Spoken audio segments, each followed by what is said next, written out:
Hey, you're watching Man That's Cooking, and in this video we're going to show you how to make grilled corned beef and cabbage. So we've got your standard 3-pound corned beef brisket from the grocery store, and we're going to smoke this brisket offset using some lump charcoal, and we're going to do that for roughly 2 hours, and that's going to add some flavor to this brisket. First, get a chimney starter going with some fresh charcoal, and then add on top of that any partially burnt charcoal that you may have.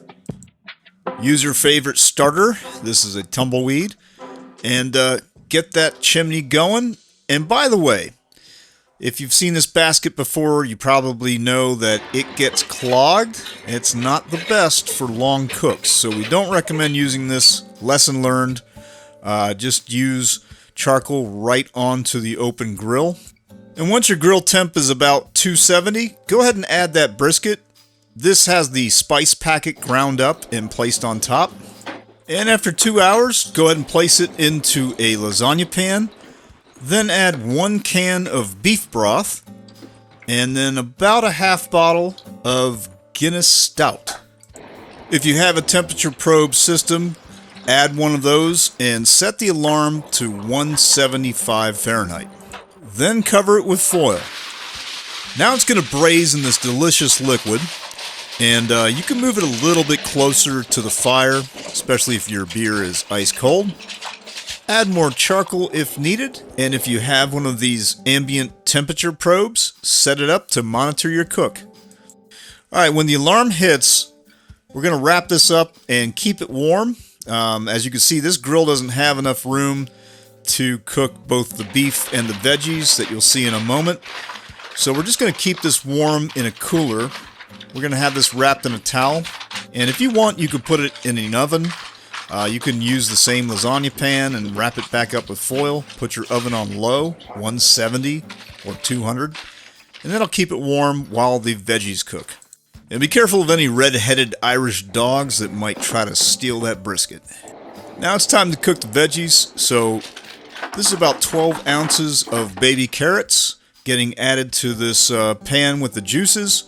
This is about 3 pounds of quartered red potatoes, 1 large yellow onion, and a cabbage that's been quartered and with the core cut out so you don't have to deal with the core. So if you ground up that seasoning packet that usually comes with the corned beef, you probably have some of that left over. Just go ahead and add the rest of that to the veggies and then cover it up with foil. So after 1 hour of cooking indirect, the veggies were still not very tender. So they went over the direct heat for about 45 minutes to an hour, and then it seemed to get dark and it was winter time, even though it was March 2 minutes ago. And then with the magic of a cake poker, you could feel for tenderness in the cabbage and the potatoes, and everything was nice and ready. So the brisket has been holding its temp while waiting for the veggies. And first, it's easier to cut it in half and then turn it towards the grain so that you could slice it against the grain. And then that way you're going to have a more tender bite and a tender chew. And it may be a little awkward. You may have some odd shaped slices, but hey, check this out. Take a look at that. That looks juicy and delicious. And so you may be wondering, why do this? Why not cook both the beef and the veggies in the oven at the same time? It's all about cooking outside. It's all about drinking beers and playing Irish music outside. Food porn flyover. Take a look at that. Is that getting you ready for St. Patrick's Day? One time a year. What a great celebration to have with a great meal like this. Almost up there with Thanksgiving, Amazon Prime Day, and Bourbon County Day. So hey, thanks for watching this video. If you liked it, click like, click subscribe. Check out our website, manthat'scooking.com.